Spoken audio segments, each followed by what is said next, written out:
Et bienvenue pour un nouvel Actu Streaming. Et cette fois-ci, on se retrouve encore une fois sur Amazon Prime. On a une bonne petite pelletée Amazon Prime en ce début d'année avec un film qui s'appelle Ils étaient un seul homme, The Boys in the Boat en anglais. Et c'est le nouveau film de George Clooney en tant que réalisateur. Et comme d'habitude, on commence par la petite fiche technique. Donc à la réalisation, comme je le disais, George Clooney. George Clooney qui commence à avoir une bonne carrière de réalisateur parce que c'est son neuvième film. Il a commencé par des films qui avaient quand même été assez acclamés par la critique, Confession d'un homme dangereux et Good Night and Good Luck, que je vous recommande. Après, ça a été un petit peu plus inégal, ces productions, et on l'avait vu, alors il a basculé sur les plateformes il y a un petit moment maintenant, puisqu'il avait fait Minuit dans l'univers sur Netflix, et il n'y a pas très longtemps, Le bar de la tendresse sur Prime Video, avec Ben Affleck, un film plutôt sympa par ailleurs. Au scénario, nous avons Mark L. Smith, qui avait surtout travaillé sur des films d'horreur jusqu'ici, notamment le film Motel, le remake nul du film Martyr et Overlord. Il a fait également le scénario de The Revenant, donc un crédit un petit peu plus élevé, on va dire. Et il avait fait... Overlord, c'était le film qui se passait pendant la Seconde Guerre mondiale avec des zombies dans un bunker? Exactement, Dan. Ah, c'était très décevant. J'avais Pas pas assez de détesté. zombies. Euh, et il avait fait le scénario de Minuit dans l'univers de George Clooney, donc c'est leur seconde collaboration. C'est d'après un livre de Daniel James Brown qui va nous plonger dans le monde de l'aviron et des Jeux Olympiques. À la photographie, nous avons Martine Roueux qui a principalement fait des clips de métal au début de sa carrière. J'ai su que c'était des clips de métal parce que les groupes s'appelaient genre Gravedigger, Rage. Donc voilà, Oui. j'en ai conclu ça, j'espère que je ne me suis pas trompé. Ensuite, il a fait la photographie d'un film qui s'appelle Control d'Anton Corbijn, qui était un film sur Joy Division, un film qui avait eu un gros succès à son époque. D'ailleurs, un réalisateur qu'on voit plus beaucoup, il avait fait également la photo de son deuxième film, The American, avec George Clooney. Et ensuite, il a collaboré avec George Clooney sur. Alors, parce que George Clooney a aussi fait une série, une mini-série, Ah ouais? qui s'appelle Catch 22. En France, on n'en a pas du tout parlé, mais je crois que ça avait eu un petit succès d'estime aux États-Unis. Ok. Au montage, nous avons Tanya M. Swerling, qui est également productrice. C'est la productrice de la série télé Fringe. En tout cas, elle a produit un certain nombre d'épisodes de D'accord. cette série-là. Et elle était monteuse depuis les années 90, donc elle a commencé à la télé, notamment sur une série qui s'appelle Sequest Police des mers, que j'aimais bien, mais qui n'est pas une grande série. Mais surtout, elle a travaillé sur Six Feet Under, puis sur Catch 22, et un autre film de Clooney, Le bar de la tendresse, dont je parlais tout à l'heure. À la musique, nous avons Cocorico, un français, Alexandre Desplat. Est-il besoin de le présenter? Je vais refaire peut-être, c'est la première fois qu'on parle de lui dans l'Axu Streaming, donc je vais faire un petit résumé de sa carrière. Il a commencé plutôt par des partitions assez commerciales. Notamment, il a fait la musique de l'attraction du Futuroscope, La Vienne Dynamique. Assez amusant. Et puis, ses premiers crédits au cinéma, c'est avec Jacques Audiard, notamment sur Regarde les hommes tombés. Ensuite, il a commencé à travailler aussi sur des productions anglo-saxonnes, notamment La jeune fille à la perle avec Scarlett Johansson ou Birth de Jonathan Glazer. Et ensuite, il s'est retrouvé sur un film américain qui est Otage de Florian Emilio Siri avec Bruce Willis. Et Florian Emilio Siri, alors je vous en avais parlé dans le précédent Actu Streaming, c'était Marocco avec Need Gap. Et Alexandre Desplat, c'est lui qui avait fait la BO de Need Gap. Et ensuite, il a été multi-nommé aux Oscars. Sa première nomination, c'était pour The Queen. Ensuite, il a travaillé avec Wes Anderson. Il a eu l'Oscar pour The Grand Budapest Hotel. Il a fait la musique du Discours d'un roi. Et il a eu un deuxième Oscar pour La forme de l'eau. Il a eu, entre 2007 et 2020, il a eu 11 nominations aux Oscars, quoi. C'est énorme, hein. Je ne sais pas si on se rend compte. Sacré compositeur. Ouais, ouais. En fait, ces derniers temps, il fait vraiment partie des très très gros compositeurs Hmm. qui est appelé sur des très très gros projets. Ouais, ouais. Par exemple, il a pas travaillé sur Star Wars, par exemple? Alors, je Ou crois ça? qu'il devait travailler sur Rogue One et qu'il avait fait une première BO pour Rogue One et qu'il s'était fait virer et qu'ils avaient mis Giacchino en catastrophe à la fin après les reshoots. Parce que je pense que D'accord. la musique ne correspondait plus au montage. Et Hmm. par contre, il avait travaillé sur les derniers Harry Potter. C'était lui qu'ils avaient appelé. Oui. Pour le cast, nous avons donc Joel Edgerton, un acteur australien également réalisateur. Ses films les plus connus, alors on l'a vu dans Star Wars où il joue l'oncle de Luke Skywalker dans les préquels, si vous vous rappelez. Et son père adoptif, hein, par ailleurs. Il a également joué dans un film australien qui avait eu pas mal de succès à l'époque qui s'appelle Animal Kingdom. Et son film le plus connu, c'est peut-être Warrior, un film de bagarre. Également le remake de The Thing, plus récemment The Green Knight. Nous avons également Callum Turner, qui est un acteur britannique qu'on a vu dans Les Animaux Fantastiques, dans la mini-série Guerre épée, et plus récemment dans la série Masters of the Air. Peter Guinness, également un acteur britannique, qui a une très belle carrière de second rôle. On l'a vu dans Alien 3, dans Sleepy Hollow, également dans Catch 22, la série de George Clooney. Et j'ai noté un dernier nom. Nam, tu vas me dire si ça te dit quelque chose. Est-ce que ça te dit quelque chose? Alec Newman. Ça m'a Bah, attiré Paul l'œil. Newman, ça me dit quelque chose, mais Alec, non. Je crois pas qu'il y ait un grand lien entre les deux. Et ben, c'est l'acteur qui jouait Paul Atreides dans la mini-série de Dune de Sci-Fi. Ah, d'accord. Voilà. Ok. Comme on est en période Dune, ça m'a un peu Oui, oui, oui. attiré l'œil. Et nous commençons sur l'eau. Alors évidemment, j'ai dit qu'on avait parlé d'aviron, donc cela fait sens. Nam, je te lance corps et âme sur le pitch. Oui. Et ben, au début, on va voir de l'eau et on va voir un enfant faire de l'aviron avec son grand-père. Oui, oui, on voit une équipe d'aviron et il y a un enfant qui les croise, qu'on fait tout seul aussi. Et il y a ce personnage-là dont on ne sait pas encore qui c'est, et en fait, ça va être le personnage. J'ai pas envie de dire personnage principal, le personnage qui va nous faire entrer dans l'histoire, c'est plutôt ça, qu'on va retrouver vieux. Donc c'est en fait c'est un peu à la mémoire de nos pères ou à ce genre de choses en fait. On a la vie. Je sais plus si avait... non, mémoire de nos pères ils disaient ça, je sais plus. Je sais plus Où dans tu quel voyais film la. on a ça, mais effectivement, c'est assez courant au début qu'on voit un personnage Hmm. âgé et qu'on se projette dans le passé pour voir un petit peu ce que sa vie a été. Et puis après, à la fin, évidemment, on reboucle sur le temps présent. C'est un procédé assez classique. Alors attends, si je dis pas de bêtises, ça se passe oui, à Washington, c'est ça. À Euh, Seattle, à dans l'État de Seattle. Washington, à ne pas confondre avec Washington, puisque c'est de l'autre Ah côté. oui, non, non, oui. Et oui. C'est Seattle à Washington. Et en Donc c'est dans l'ouest, 1900, hein. C'est dans le nord-ouest des 1936. États-Unis. Oui, c'est ça, 1936. Mm. Bah, du coup, voilà, bon, on est en plein. Ça, c'est un aspect que j'ai bien aimé dans le film. Ouais, moi aussi. C'est qu'on voit l'époque. Il faut pas oublier qu'il y a eu la crise de 29 il y a quelques années plus tôt. Et les États-Unis en subissent encore le contre-coup. Et donc, notamment, là, on va voir plein de gens qui vivent dans des taudis, en fait. Euh, Vision assez terrible. Oui, En fait, c'était une époque vraiment apocalyptique. C'est ouais. l'époque de ce qu'on appelle le New Deal, hein, où Roosevelt met en Mm, place une politique économique pour essayer de redresser le pays. C'était vraiment une apocalypse financière, comme il y a pu avoir ces dernières années en Grèce, par exemple. Vous allez en oui. Grèce, vous voyez que des magasins fermés, des bâtiments à l'abandon, des constructions pas terminées, ce genre de choses. Alors évidemment, avec peut-être moins de problématiques liées à l'évolution des technologies. Là, à l'époque, il y avait aussi les maladies, la famine, ce Mm. genre de choses. Donc c'était peut-être même encore pire.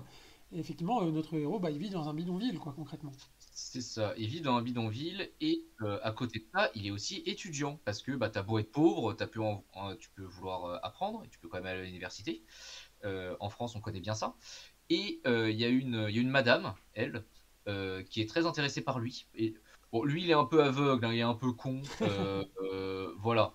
Sa manière d'approcher sa relation, c'est il est con. Ouais, il comprend pas ce qui se passe, hein. Après, en plus, C'est elle, c'est plus ou moins une copine d'enfance, donc il a c'est peut-être ce ça. côté où il a une relation avec elle qui est amicale, et donc du coup, il Même passe pas à si l'étape. on comprend que lui, il avait un crush sur elle quand ils Ouais, étaient enfants. oui, c'est vrai. C'est ça. Et maintenant, c'est elle qui a un crush sur lui. A raison, hein, il est Euh, très beau.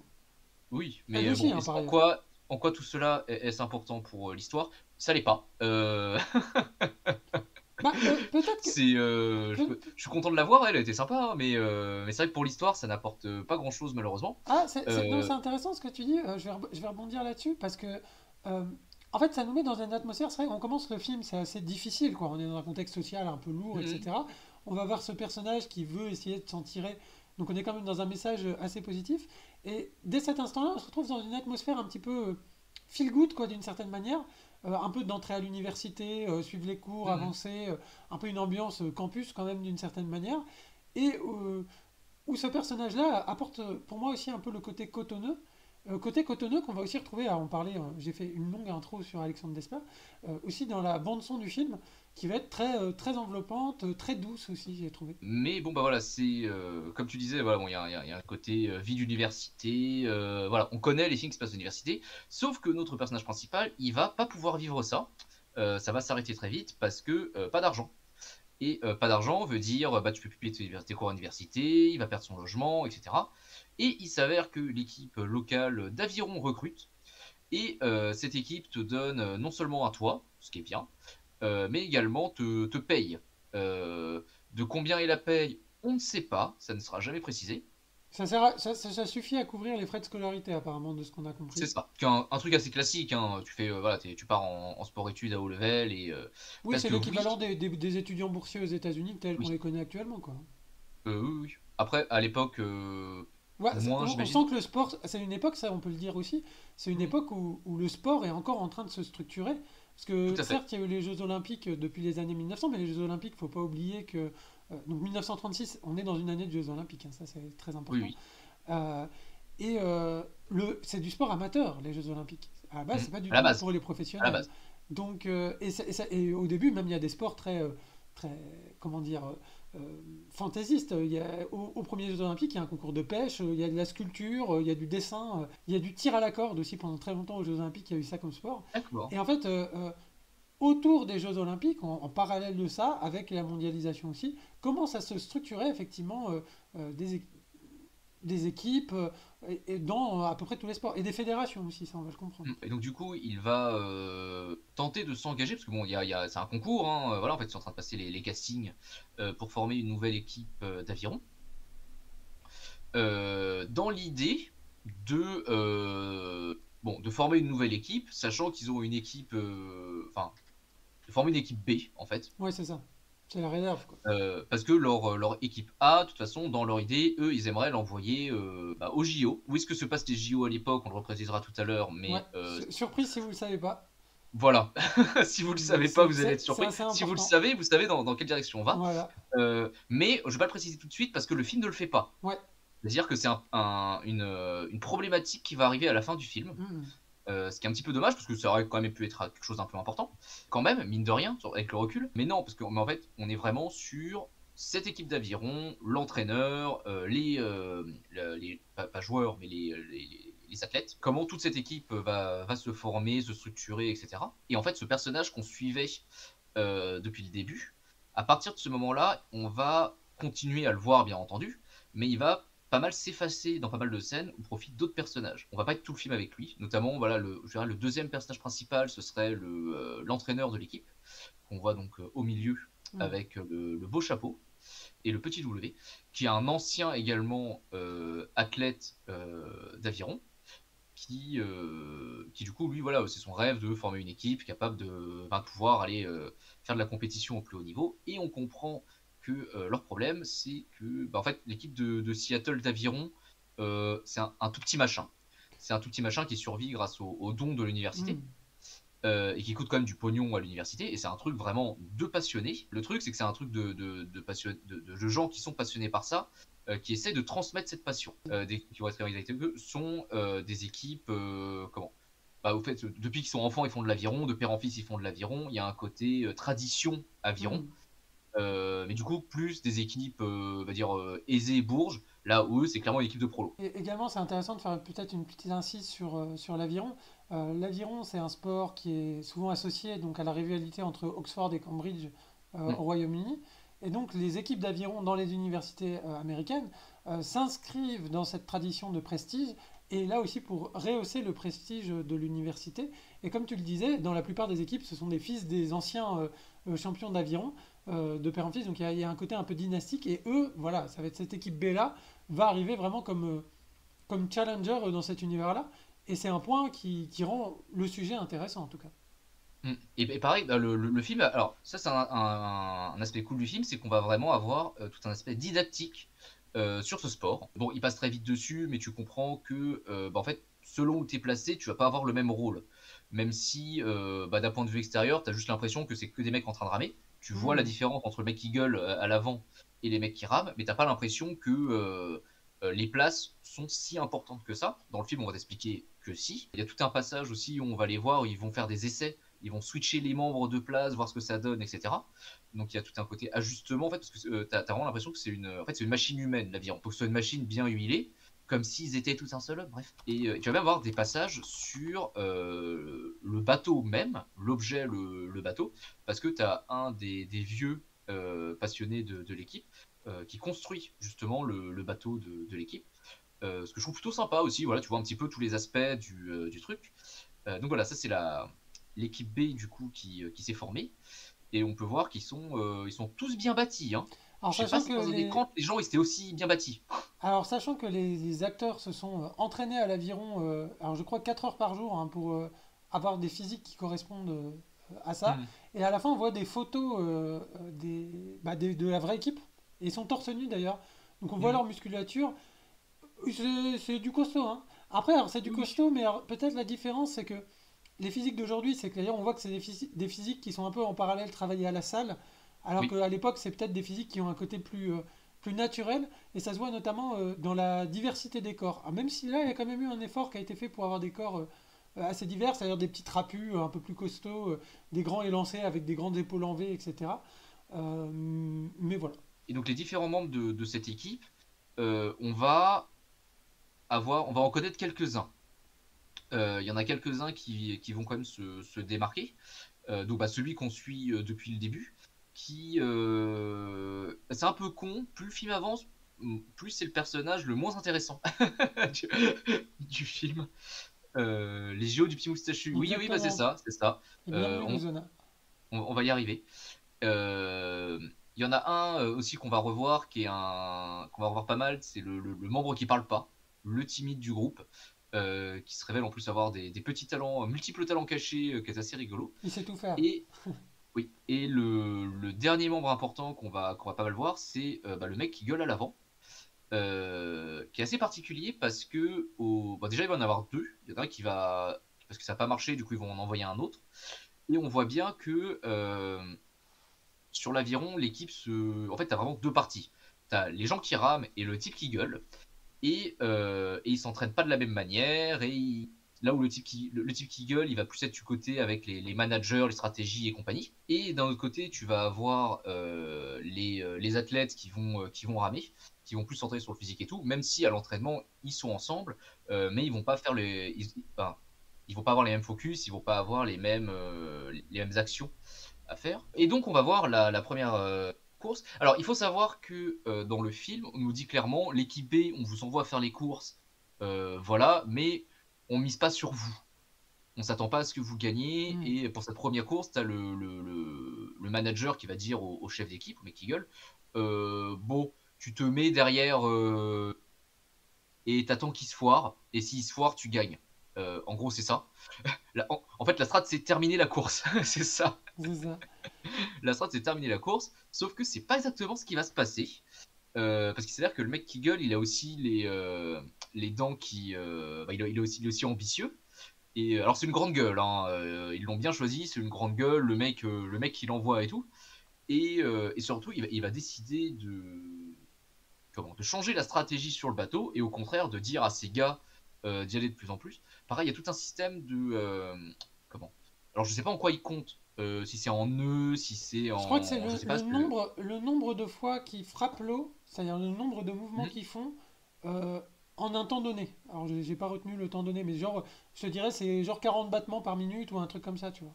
Mhm. Un truc dans ce genre-là. Et donc, c'est vrai, donc, ouais, il va leur indiquer les tempos à suivre et il va décider d'augmenter le tempo au fur et à mesure. Voilà. Et on voit aussi que c'est lui qui dirige le bateau. Les droites-gauche, c'est lui qui les fait et tout.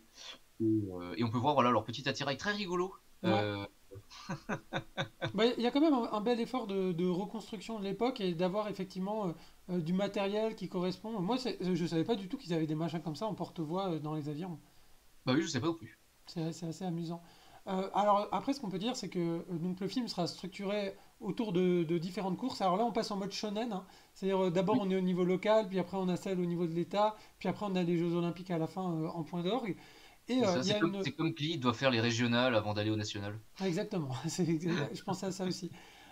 Et il y a une volonté dans le film de retranscrire qu'est-ce que c'est une course d'aviron en termes de tension, un peu vue de l'intérieur. Donc la caméra va pas être franchement embarquée, mais en tout cas il va y avoir des effets de montage qui vont faire que on sent bien le rythme, le tempo, hein, comme tu disais. Donc il y Mm. a un tempo particulier et aussi un accent qui va être mis sur des plans sur le bois qui travaille, par exemple quand il bouge les trucs, le bois qui frotte, les muscles des personnages pour vraiment avoir le sentiment Mm. qu'il y a de la force qui les pousse sur l'eau.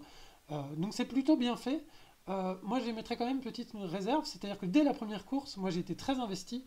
Après, je trouve que ça manque un peu de build-up sur le visuel au fil des Oui, courses. C'est-à-dire que les enjeux augmentent, oui. vous verrez aussi que le contexte change, mais en termes de mise en scène, il n'y a pas vraiment de montée en puissance sur les scènes d'action, j'ai trouvé. En fait, c'est plutôt, il va y avoir des nouvelles idées de mise en scène.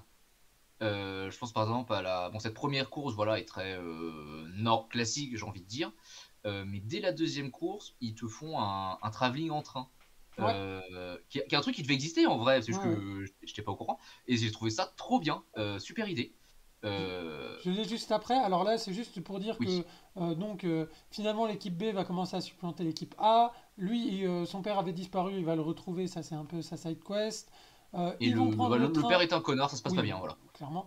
Il est abandonné quand il avait 14 ans. Enfin bref. Ils partent Euh, pour la grande compétition. Et là, c'est le train dont tu parles effectivement. ok. Et donc Oui. pour les spectateurs, il y a un train qui se déplace en même temps que les avions, quoi. Et mais d'ailleurs, sur la scène d'avant, là, quand il part en train, parce que du coup, ils partent. Comment? Là, il va. Je sais plus où ils vont. Je Enfin, crois c'est que pour c'est faire Poughkeepsie, mais je sais pas où c'est, hein. Oui, c'est ça, c'est pour faire la grande course américaine. Ouais. Dans le départ en train, il y a sa copine qui l'accompagne. Et elle lui dit, toute sourire, ouais, je crois que c'est un bon moment pour te dire que je t'aime.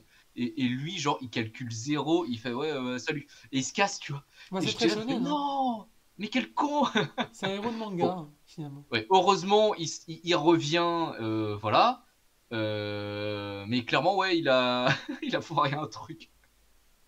Mais donc, ouais, voilà, le train travelling qui permet du coup de suivre la course d'aviron bah, en suivant les bateaux qui avancent. Très bonne idée, je sais pas si ça existait, mais trop bien. Voilà. Bon, je pense que ça existait, ouais. Après, c'est vrai que moi, je pensais pas que l'aviron était un sport où il y avait eu un tel engouement à l'époque, comme ça a l'air de le représenter, où vraiment toute la bonne société s'y rend, les gens écoutent les courses à la radio, etc. Mhm. C'est quand même assez important. Un petit plan aérien également, hein, comme tu disais, il va y avoir quand même comme une certaine évolution dans les prises de vue. Les prises de vue sont toujours qualitatives. Mhm. Après, moi, j'avais quand même une réserve. Alors, deux réserves peut-être. C'est que je trouve que les plans durent vraiment pas très longtemps. C'est-à-dire que Oui. vraiment, je trouve que ça cut beaucoup. Dans les scènes d'action, ça me dérange pas, mais même dans tout le film, je trouve que ça cut un peu trop à mon goût. Et je trouve que dans l'aviron hein, et dans la sensation de vitesse de l'aviron, un truc qui est impressionnant, c'est éventuellement de voir par exemple l'aviron sortir du cadre. Mhm. Ou alors de les voir s'éloigner de plus en plus. Mais pour ça, il faut faire un plan fixe et un plan qui dure un peu pour vraiment avoir l'impression. Le problème du travelling, bah, c'est que tu as l'impression paradoxalement qu'ils sont un peu à l'arrêt. Oui. Puisque du coup, ça matche pas vraiment. Euh, Sinon, aussi sur la mise en scène de manière générale, c'est extrêmement académique. Et même pour moi, beaucoup trop académique. C'est-à-dire que j'ai l'impression d'avoir vu quand même un film, ça aurait pu être le même dans les années 90. Il aurait été réalisé en 93 par Robert Redford, ça aurait été le même film. Vraiment, littéralement. Je trouve qu'il n'y a vraiment aucune prise de risque sur la réalisation. Et pour moi, c'est Mhm. quand même très dommage parce que quand on Mais voit. c'est pas. Comment? Mais c'est pas un truc qui est commun à peu près tout le cinéma de Clooney, ça, le côté. Ah, C'est bien fait, mais pas fou, tu vois. il y a un côté film de patrimoine qui est toujours assez établi. Par contre, dans ses premiers films, Confession d'un homme dangereux ou Good Night and Good Luck, je trouve qu'en termes de mise en scène, il y a des choix qui sont assez audacieux. Good Night and Good Luck, bêtement, il a fait le film en noir et blanc. C'était une époque où on faisait plus du tout de film en noir et blanc, hein. C'était Crazy Mhm. Artist. C'était bon, c'était pas non plus hyper novateur et tout ça, mais il y avait quand même une volonté de sortir un peu des carcans du film historique traditionnel. Et là, pas du tout, quoi. J'ai l'impression d'avoir vu le même film sur le golf, j'ai l'impression d'avoir vu le même film sur tous les sports, quoi. Et c'est dommage parce que dans des films historiques, on est tout à fait capable d'apporter de la nouveauté. Je pense à deux films. Le premier, c'est un film qui s'appelle Délicieux, qui est un film français, sur le premier restaurant de l'histoire, et où les recettes, ça va être présenté comme si c'était fait sur Instagram, quoi. Et Mhm. ça va reprendre les codes de montage d'Insta et tout ça, et très moderne. Ou je pense aussi au film La Favorite de Yorgos Lanthimos, qui va utiliser des effets de fisheye, vraiment des déformations de l'image, euh, plein de choses qui vont dynamiser le récit, dynamiser la mise en scène. Et je sais pas pourquoi, dans ce film-là, bah, on s'en passe, quoi. Et ce qui fait que moi, le film, quand même, à ce stade-là, je le trouve assez, quand même, ennuyeux, quoi. Oui. Et surtout aussi, le truc, c'est que, bah pareil, on avait parlé ça un peu en off, mais quand est-ce que le film est censé se commencer? Ouais, Enfin, je veux dire, c'est quoi l'événement qui va lancer le film? Et surtout, du coup, la question, c'est en fait, c'est de quoi parle le film? C'est quoi son sujet? quel est son enjeu, ouais. parce que on pourrait se dire que ça parle, vu le début du film, ça pourrait être sur un type qui rentre dans l'aviron alors qu'il n'y connaît rien à Ouais. l'aviron et qui va quand même arriver au JO, etc. Ce qui en effet une belle histoire. Sauf que le focus a tellement dévié du personnage qu'en fait, à ce moment-là, le focus, c'est pas le personnage, c'est l'équipe en soi. Hmm. Et c'est plus. En fait, c'est membre le plus faible de l'équipe parce que c'est celui qui pourrait se barrer. C'est celui qui a les plus gros problèmes, c'est celui voilà, qui peut craquer à chaque instant. Et d'ailleurs, il va y avoir une scène de craquage plus loin dans le film, mais du coup, ça va handicaper plus l'équipe à ce moment-là du film que lui. Je sais pas si je me fais bien comprendre. Mais ou alors, parce que pareil, ça peut être une autre histoire, mais dans ce cas, pareil, on n'y est pas, à savoir celle d'une équipe d'aviron complètement amateur qui a surpris tout le monde, qui est parti au JO et qui a gagné. Mais pareil, dans ce cas, le film il commence quand? Et dans ce cas, le film il commencerait en fait vers 1h30, parce que c'est à partir de là qu'on commence à entendre parler des JO, ou que vraiment la perspective des JO devient concrète. Donc c'est un peu bizarre. Donc voilà, les JO, on y est. Ah oui, attention aux images. Attention aux images. Voilà. Bon, Vous pouvez écoute, voir qu'il y a le il y a un drapeau certain nazi, drapeau au le milieu drapeau là. nazi est Attention. petit, hein. Nous sommes effectivement à Oui. Berlin en 1936. On a bientôt un petit moustachu, effectivement, qui va débarquer. Donc, effectivement, c'est les fameux JO. Et d'ailleurs, on va voir tout de suite Jesse Owens, les fameux JO où des athlètes américains vont un peu défier sur leur terre l'ordre nazi qui est en train de se mettre en place. On est encore avant la Seconde Guerre mondiale, hein, ça n'a pas commencé. Mais quand même, il y a un certain nombre d'exactions qui ont déjà été commises dans les grandes largeurs par le parti nazi, hein. Oui. Et oui, c'est un moment où il y a déjà pas mal de gens qui sont partis d'Allemagne. Hmm. Ils savent. Voilà. Ouais, À ouais. l'extérieur, les gens savent. Puis c'est de pire en pire, Euh, c'est-à-dire qu'en fait, quand c'est les ça. nazis arrivent au pouvoir, il y a un côté un peu non, mais ils vont se calmer. Et en fait, comme la situation leur échappe un peu et que, évidemment, bah, c'est les tocards, en fait, ils deviennent de plus en plus durs et ça devient de plus en plus une dictature et ça Mhm. devient de plus en plus n'importe quoi. Et il y a de plus en plus de crimes contre l'humanité qui commencent à être C'est commis, ça. tout simplement. 36, si je dis pas de bêtises, en France, ils commencent à remettre le focus sur l'armée. Ouais. Ils sentent que ça risque de péter. Bon, trop tard, on sait Mhm. ce qui s'est passé. Mais voilà, on est quand même dans une période de grosses tensions. Jesse Owens, bien sûr, ils sont obligés de nous le citer. Ils pouvaient pas ne pas nous Ouais. le citer. Passage intéressant avec Jesse Owens, qui est vachement plus porteur de messages que le reste du film. Ouais. Oui, parce qu'en fait, lui, clairement, va faire une communication sur sa performance, sur pourquoi il est là, pourquoi ça a de l'importance. Alors que les autres, bah, ils sont là parce que déjà, Ouais, c'est un peu hasard qu'ils soient là, quoi.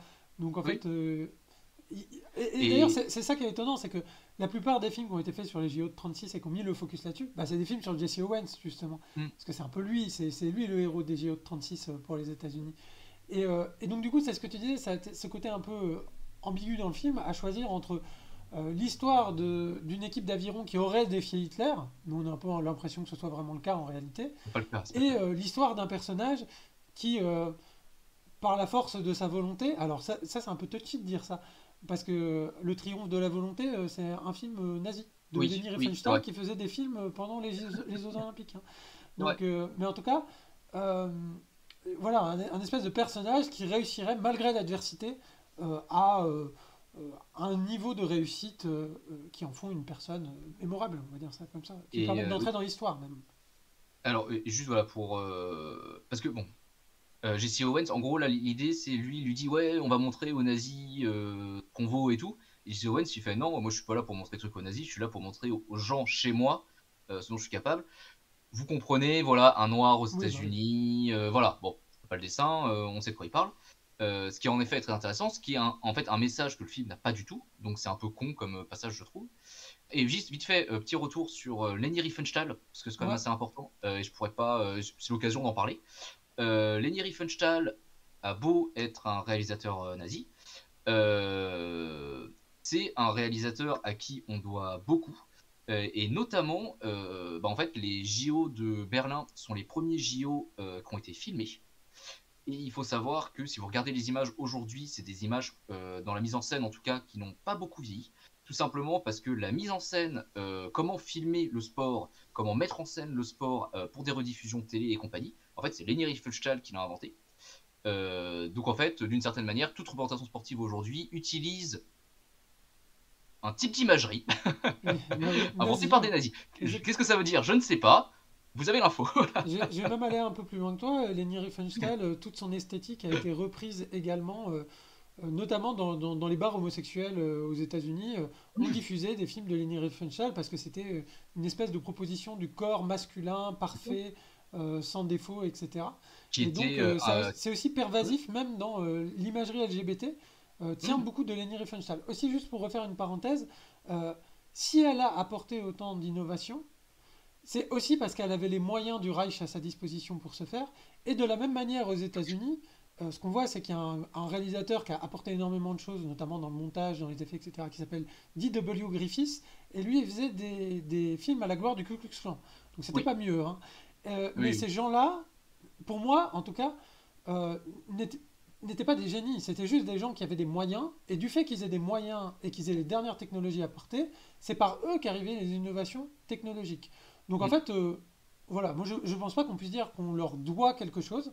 Je pense que c'est eux qui sont les passeurs de ces choses-là, par des incidences matérielles qui font que. Tout ça pour dire que ça m'empêche pas de dormir la nuit en termes de cinéphilie. Voilà. Oui, oui, bien sûr, bien sûr.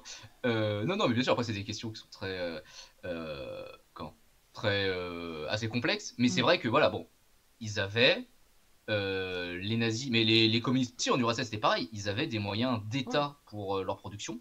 Et quand je dis des moyens d'État, c'est des vrais moyens d'État. C'est-à-dire que c'est l'État qui réquisitionnait des gens, qui mettait des moyens sur la table pour avoir les plus grands spectacles Mm. possibles. Bien entendu, dans l'idée de la gloire du pays, etc. Voilà. Ah, ok, On moi je peut, je passe à pense qu'on l'image. on peut Ouais. passer sur les nazis. Bon, on va y rester un petit peu malgré tout. Bon, Oui, évidemment, alors donc ils vont gagner la qualification, ils vont arriver premiers, mais il va y avoir une espèce d'entourloupe où ils vont se retrouver sur un couloir pourri. Lui, l'entraîneur va essayer d'aller râler. Euh, on essaie d'apporter des nouveaux éléments de tension. Lui va faire son speech. Un peu comme dans 300, quoi. C'est un peu Léonidas dans 300 qui va dire mm, ne ramez pas pour vous, ramez pour votre pays. J'ai trouvé cette scène absolument ridicule. J'adore Joel Jordan, mais vraiment, c'était vraiment pas la peine de faire ça.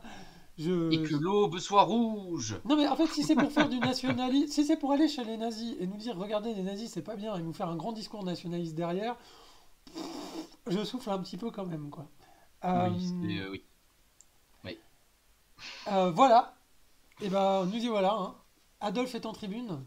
Et donc, Oui. d'habitude, alors, ce qu'il faut dire, c'est que dans la mise en scène, va y avoir.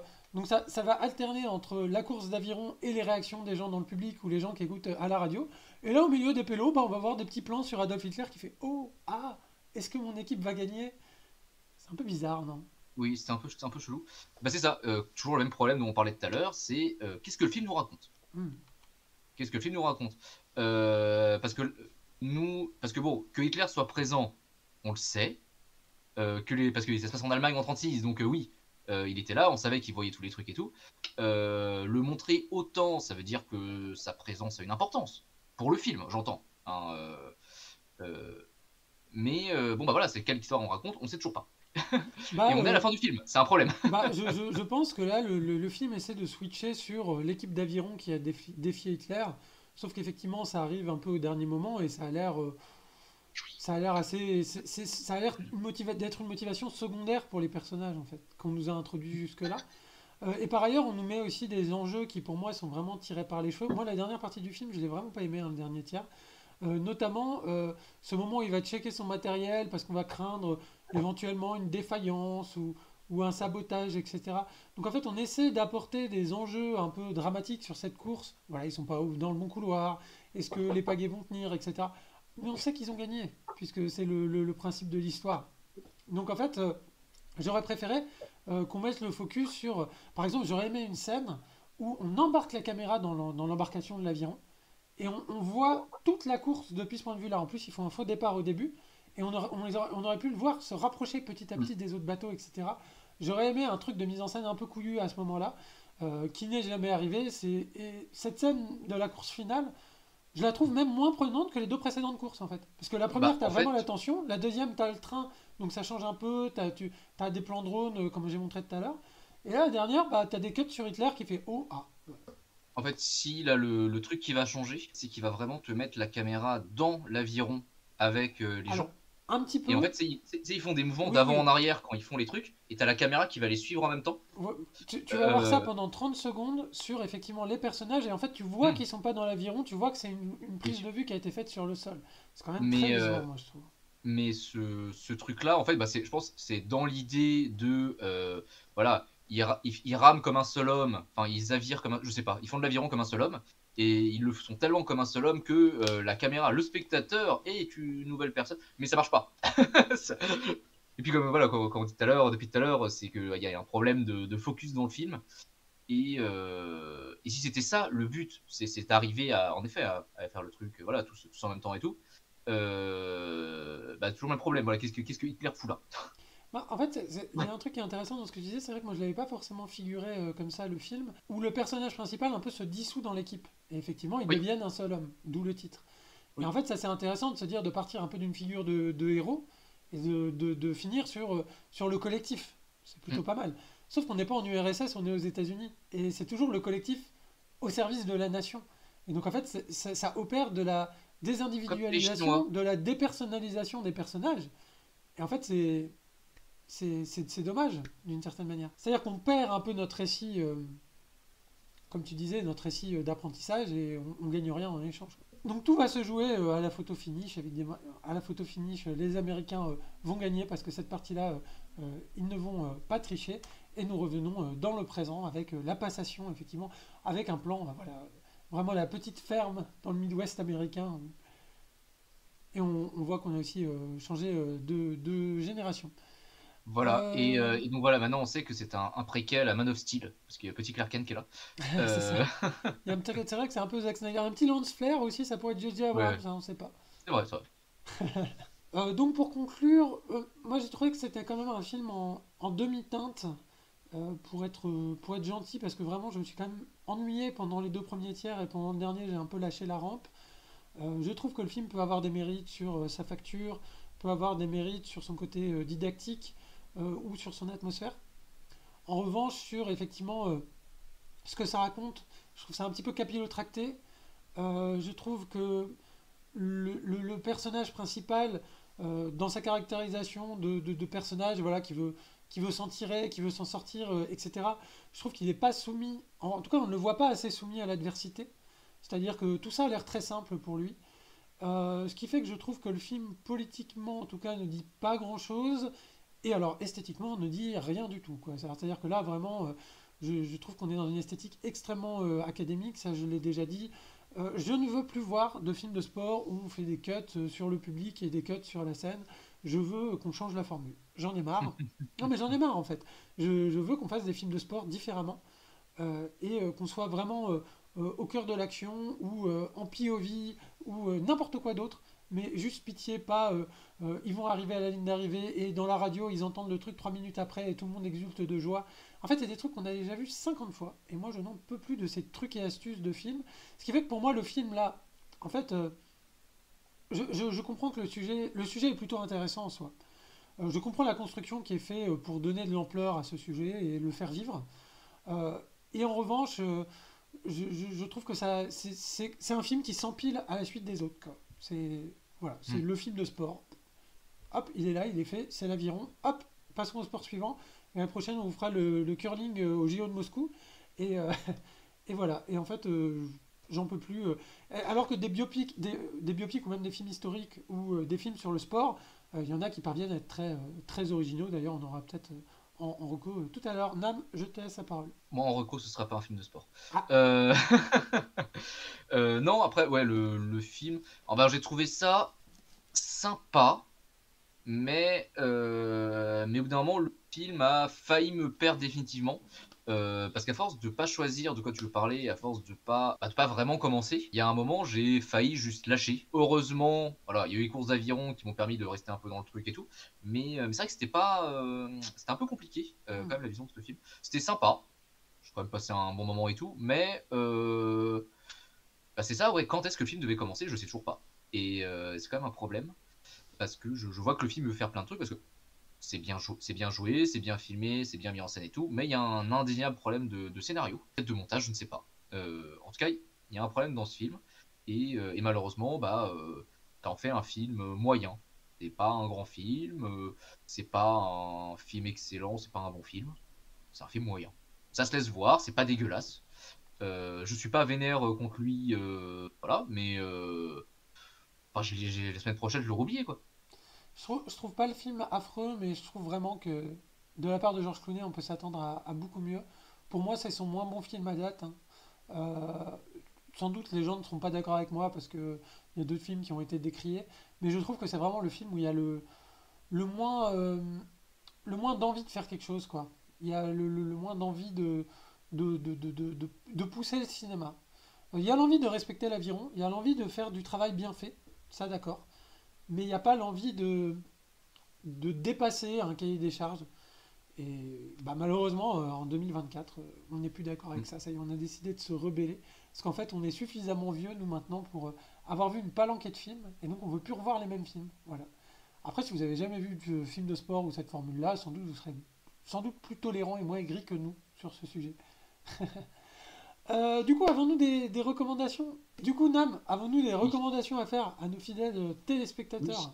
Oui. Alors j'ai changé de recommandation en plein milieu, Oula, c'est parce qu'on quoi? a commencé à parler de nazis, de Leni Riefenstahl et tout. Et il s'avère qu'il y a un film documentaire qui est vachement bien, qui parle de ça, qui s'appelle Les films interdits. Je cache là parce qu'il y a un Oui, pendentif programmé en merci. dessous. Voilà, que j'ai chopé en occasion. Les films interdits, qui est un documentaire qui est très intéressant, sur... Parce qu'en fait, bon, voilà, on parlait d'Annie Frenchal tout à l'heure. Il faut savoir que les nazis ont produit beaucoup de cinéma. La question qui s'est posée après-guerre, c'est eh ben, qu'est-ce qu'on fait de ces films-là? Parce qu'on va pas les, on peut pas les, on va pas juste les détruire. Enfin, c'est complètement con de faire des autres effets sur des œuvres nazies. On va pas faire comme eux. Enfin, voilà. On peut pas non plus les montrer n'importe où, n'importe quand. Du coup, qu'est-ce qu'on en fait? Et il s'avère que y en a certains en fait qui ont été diffusés genre à la télé ou dans des cinémas, mais dénazifiés, où tout symbole ou mention du parti nazi ont été retirés, ce qui pose des grandes questions. Euh, ou par exemple, voilà, les films nazis ultra nazis, parce qu'il y a des trucs aujourd'hui, bon, bah, même dans les cercles d'extrême droite les plus extrêmes, il y a certains films c'est considéré comme des nanars racistes. Tellement c'est c'est des images ou des réflexions d'un autre temps. La question c'est, bah, du coup, bah, voilà, qu'est-ce qu'on fait de ces trucs? Est-ce qu'on peut les voir, etc. Je vous rassure, pour voir ces films, bah, déjà, il faut savoir qu'ils existent. Pour les trouver, il faut les chercher. Tu peux pas tomber dessus par hasard, tant mieux, j'ai envie de dire. Et souvent, il peut y avoir des diffusions de ces films, notamment dans des cinémathèques ou des choses comme ça, qui sont à chaque fois encadrées par des débats. Parce que ouais, débattre de ce genre de film est quand même assez important. Mais donc voilà, c'est un documentaire qui est assez intéressant. Je vais pas vous refaire tout le documentaire, donc je vous recommande si la question vous intéresse. Et je trouve que c'est une question qui est très intéressante. Qu'est-ce qu'on fait des œuvres aujourd'hui nazies? Non, c'est très intéressant. Moi, j'y étais un peu confronté quand je travaillais chez Ubisoft. J'avais travaillé sur un jeu de sous-marin qui s'appelait Silent Hunter. Et dans les fichiers du jeu, bah, il y avait des sous-marins nazis, hein, des U-boats. Mhm. Et on avait un drapeau nazi. Et donc, les Allemands nous ont dit non, non, ça, no way, ça sort chez nous. Même si ça reste dans les fichiers du jeu, parce qu'on avait bien fait le patch correctement, etc. Et je me disais, dénazifier, c'est intéressant parce que est-ce que c'est seulement les symboles? Parce qu'il y a quand même peut-être une manière de filmer nazi, quoi. Il y a Bien peut-être sûr. une manière de jouer nazi. Il y a peut-être une manière de monter nazi. Et ça, comment tu le Mhm. dénazifies, quoi? Ah, c'est super intéressant. Bah écoute, je regarderai le film pour me faire une idée. Moi, côté reco, je vais vous recommander un film de sport qui sort justement un peu des carcans du genre. Un film de boxe. Ça s'appelle Kids Return. C'est de Takeshi Kitano. Et donc c'est un petit jeune qui se met à la boxe et en même temps, comme il est un peu déscolarisé, il fait un peu Yakuza sur le côté. Évidemment, on est dans un film de Kitano. Et il y a de vraies belles scènes de sport. Et en plus, c'est du sport amateur. Donc lui, on sait que ce personnage-là, c'est pas un personnage qui... On n'est pas en mode shonen où il va devenir le meilleur boxeur du monde. La question, c'est est-ce qu'il va réussir à continuer un peu sa passion ou est-ce qu'il va se faire complètement embarquer par le crime? Comment tous ces deux-là vont interagir, se goupiller, etc. Et c'est un niveau tellement plus humain que voilà. Moi, le sport m'intéresse dans cette optique-là. Et je pense qu'il faut qu'on arrête de faire que du sport sur les champions. Et je pense qu'on fait plein de films de sport intéressants sur Monsieur et Madame Tout le Monde, leur Bien sûr, rapport au sport, comment ils font du sport, etc. bien sûr. Donc voilà, Kids Return de Takeshi Kitano. Eh bien, si vous nous avez suivis jusqu'au bout de cette vidéo, merci à vous. N'hésitez pas à liker, à partager, à vous abonner, ça nous fait méga plaisir. À bientôt pour de nouvelles vidéos et à ciao. Au revoir. Bye bye.